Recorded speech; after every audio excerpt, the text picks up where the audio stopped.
Basically, we're going to get the full details on what the changes are to Sombra now, starting at the beginning of Season 7. All right, that's what we're going to be looking at right now.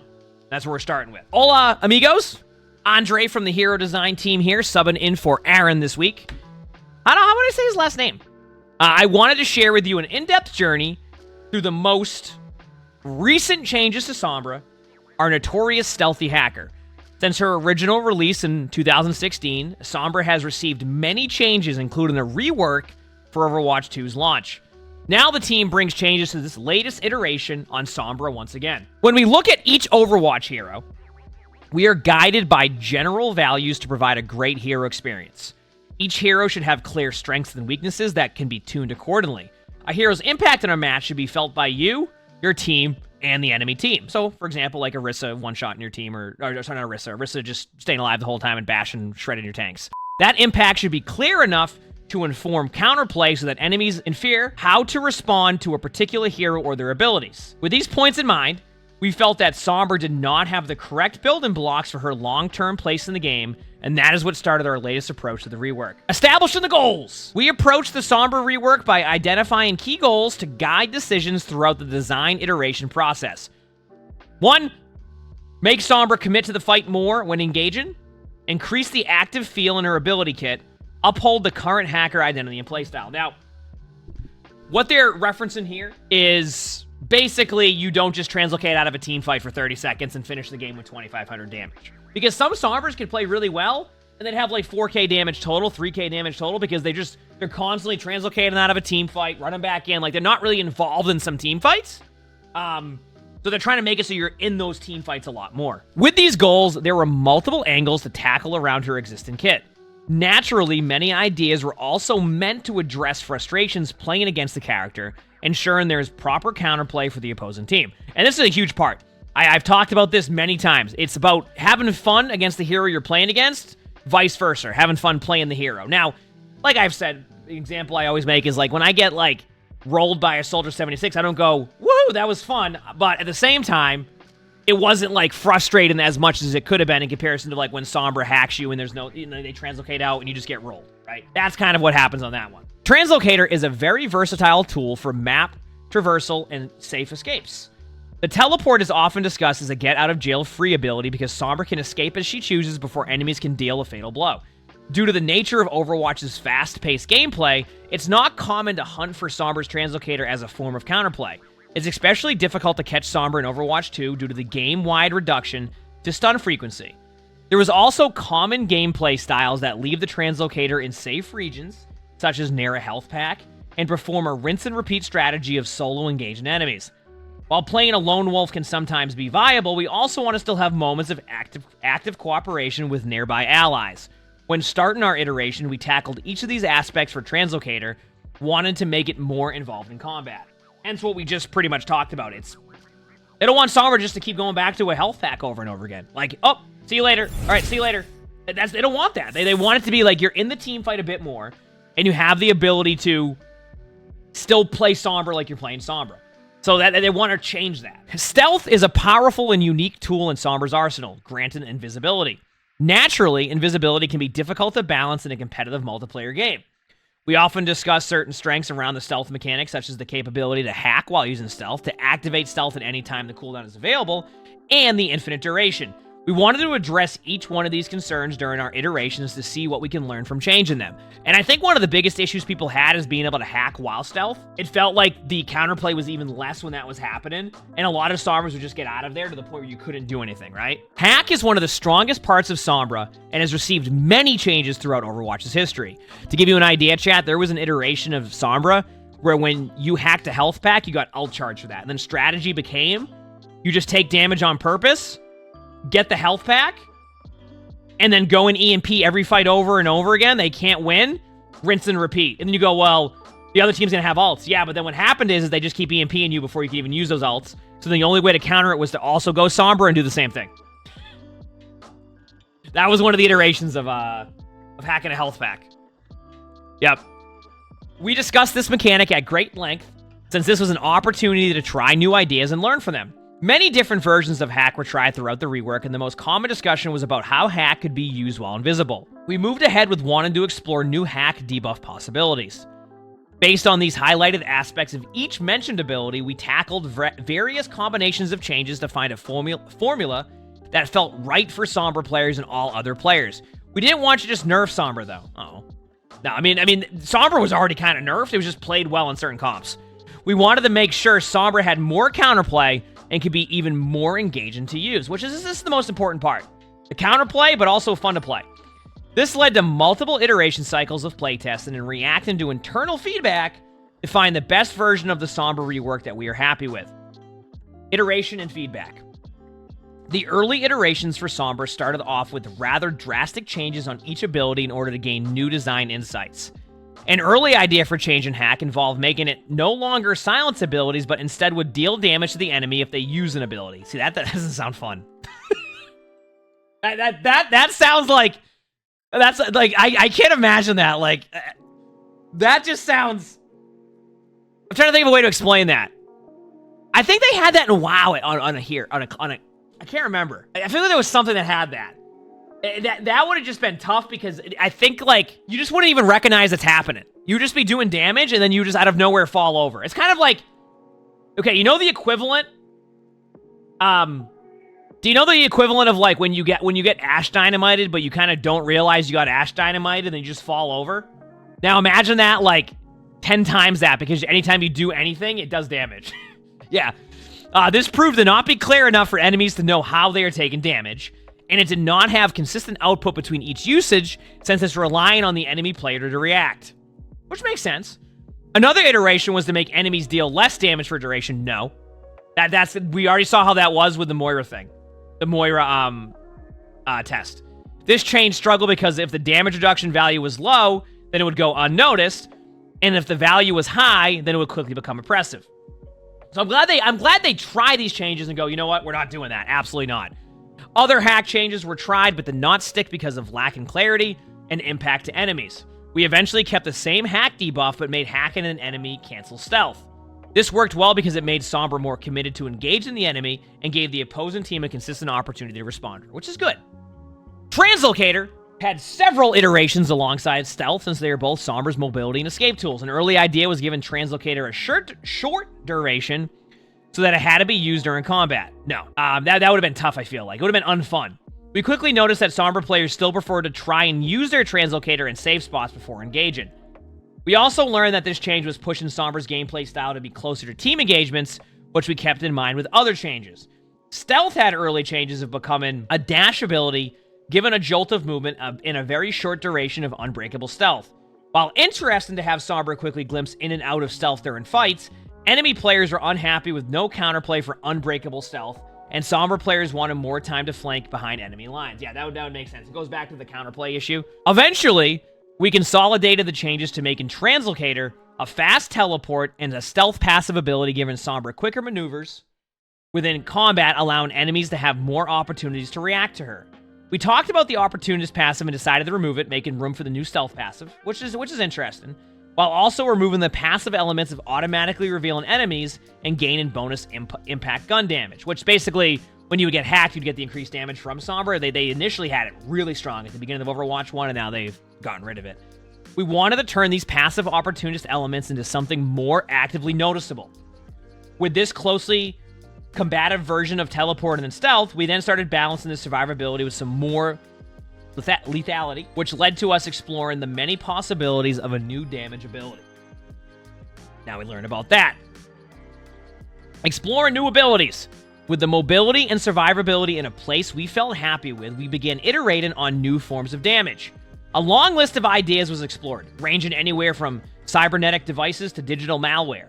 An early idea at the top of the list was a laser wire trap. An idea for her original design, Sombra would place a trap on a wall, and it automatically trigger on nearby enemies to deal damage in slow. So, like sim turrets? Does those sim turrets do that now? They also give wall hacks? Playtests showed that it took too much time preparing the trap and had little to possibly no effect during combat, so we went back to the drawing board. Another, you said it reminds you of like the Valorant one. Yes, I know what you're saying. Oh, which hero is, or which agent is that? Is it Cypher? I think it was Cypher, yeah. Another ability was called Cybernetic Wire, but if you look, by the way, they talked about how they wanted that from, like, the original, like, design. Another ability was the Cybernetic Wire. It would deal damage in an arc, dealing bonus damage to enemies at low health.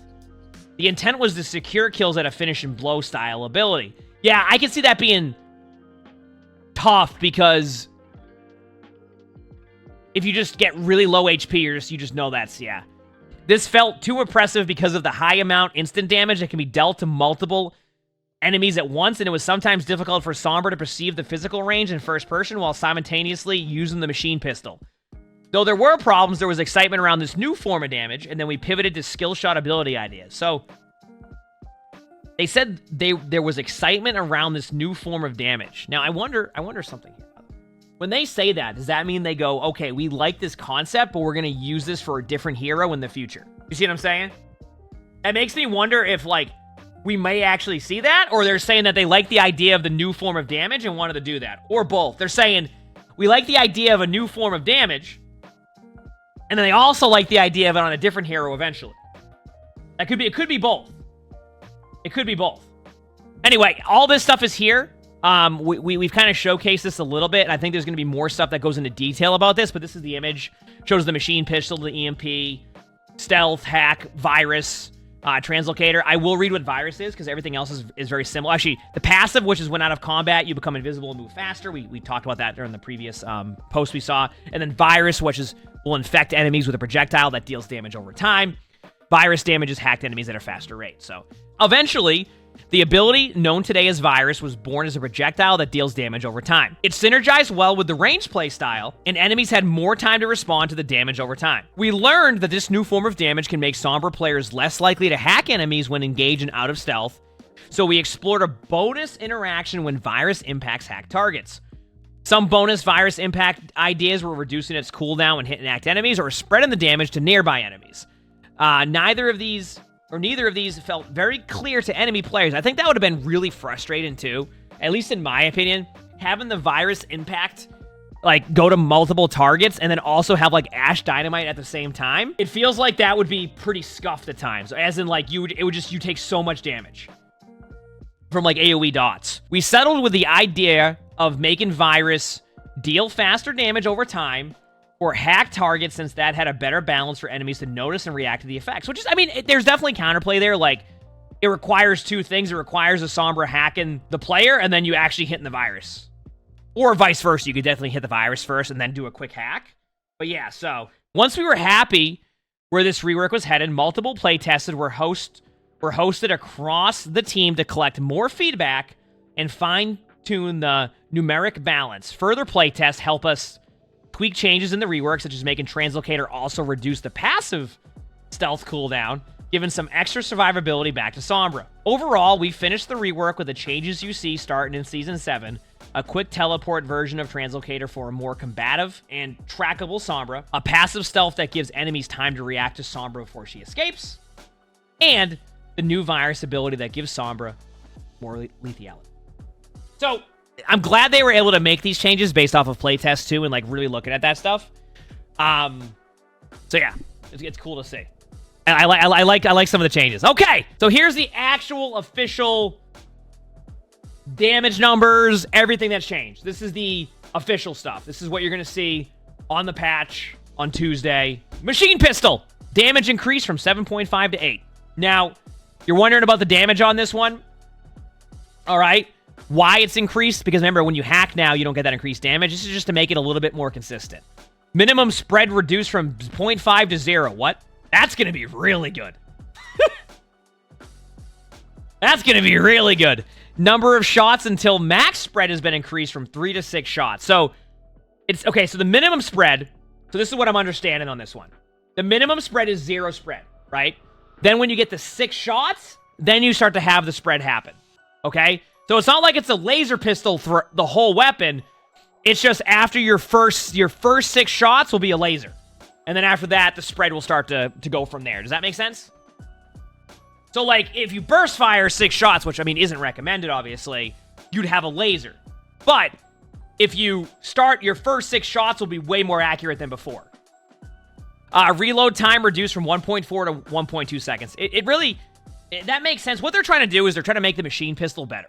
And I think the reason as to why they're doing this, because there's going to be a little bit of discussion on like, well, why would they do that except they added these new things? The idea is this. Sombra is going to be in the team fight more. They want the Sombra to be in the team fight more. If you keep Sombra at extremely low damage and inconsistent, like, you know, even with the spread, can make it a little bit more inconsistent, what ends up happening is Sombra will still do no damage and probably do even less damage because you're engaging in these team fights and you have to get out of there ASAP because there's more counterplay. So they want to give you increased damage to kind of like compensate for the idea, well, you're going to be in the team fight more, right? You're going to be at this range where you can't just like go back to a health pack 50 meters away and rinse and repeat, right? So that's why they're increasing the damage. Now, we have no idea how that's going to play.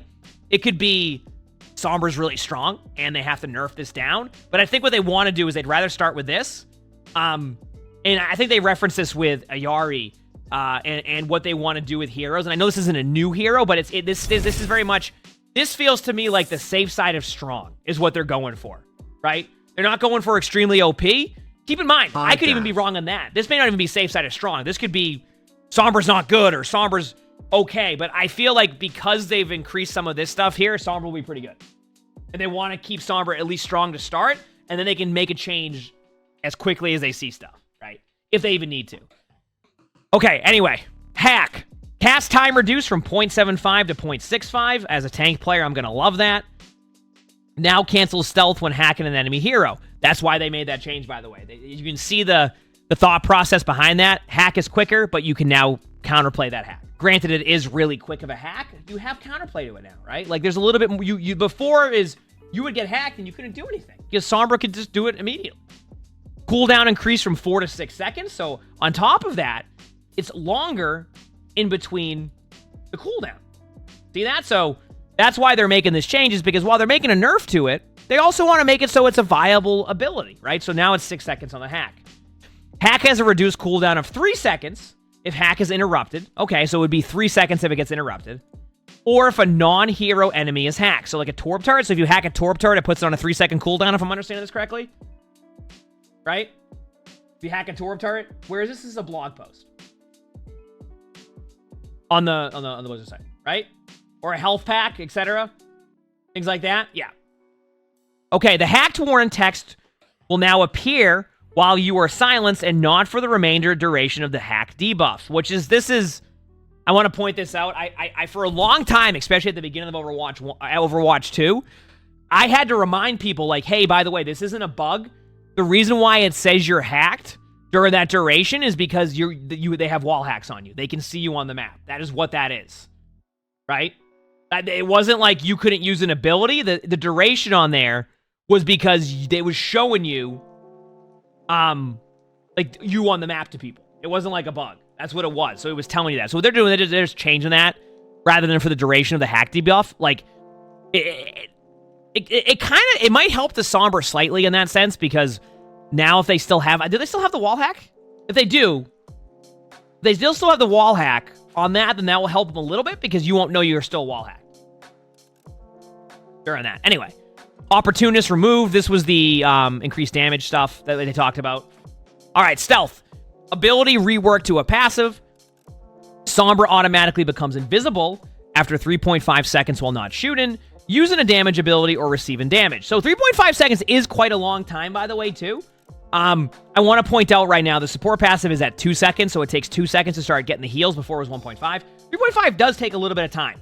I think the reason why they want to do that is because they don't want it to be like the same rinse and repeat playstyle. They want you to think about the hack that you're doing, the positioning you have, and if you're able to get out of combat after that amount of time. This is to keep you in the engagement longer, right?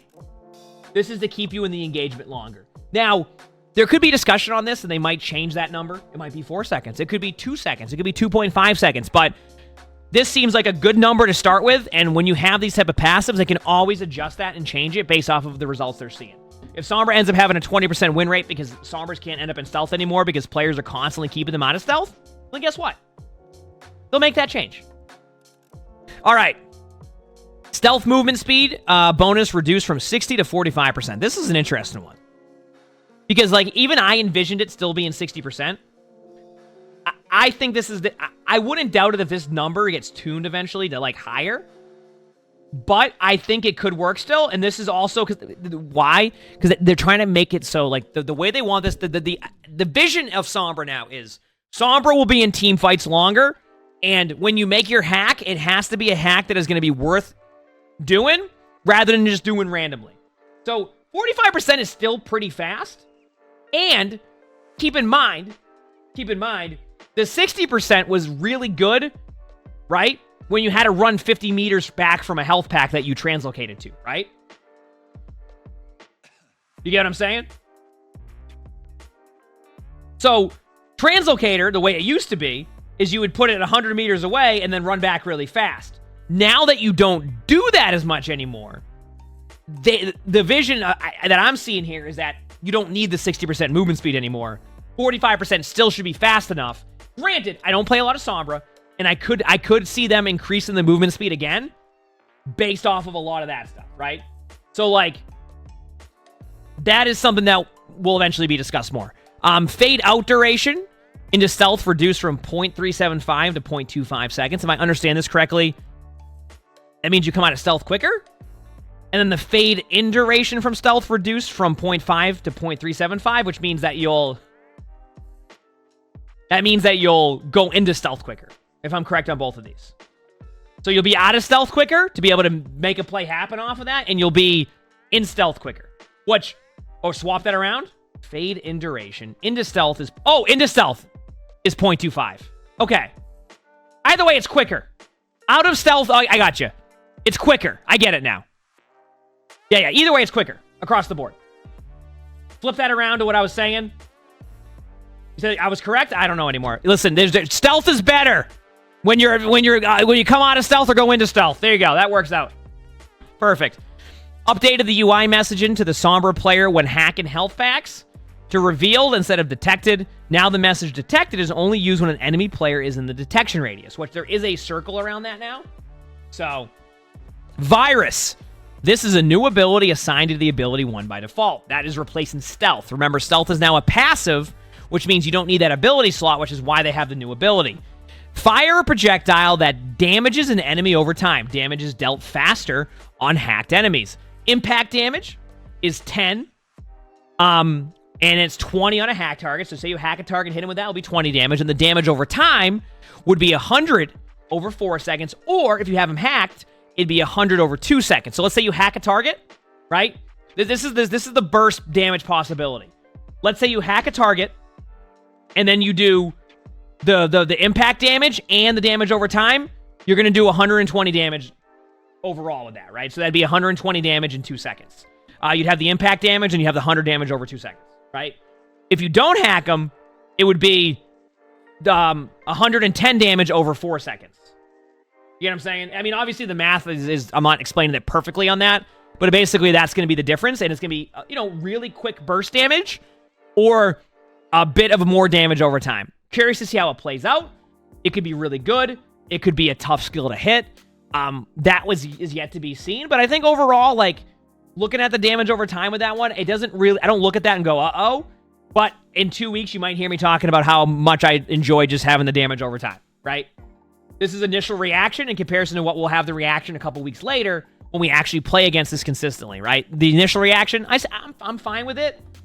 We'll see in 2 weeks, right? I'm not going to sit there and we'll see. So, yeah, Ash Dynamite and the virus at the same time, exactly. Translocator can no longer be manually activated. Translocator will now automatically teleport Sombra after 0.25 seconds from being thrown or when impacting the environment. That it's very interesting. You throw your translocator to get away and survive.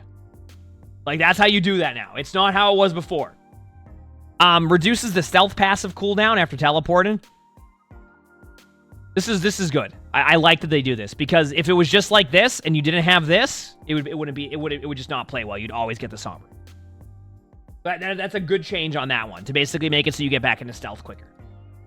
Projectile speed increased from 25 to 72. I can summarize this really easily. It goes faster. Cooldown reduced from 6 to 5 seconds. Cooldown now begins after Sombra teleports to the location of the transponder. This is very similar to what they made with the Orisa change. It's basically, they're basically changing the cooldown to base it off of this cooldown starting later on.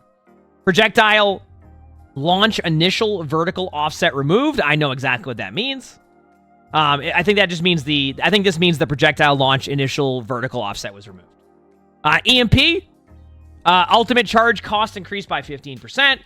Health percent damage decreased from 40 to 30%. This is, I can explain why they did this.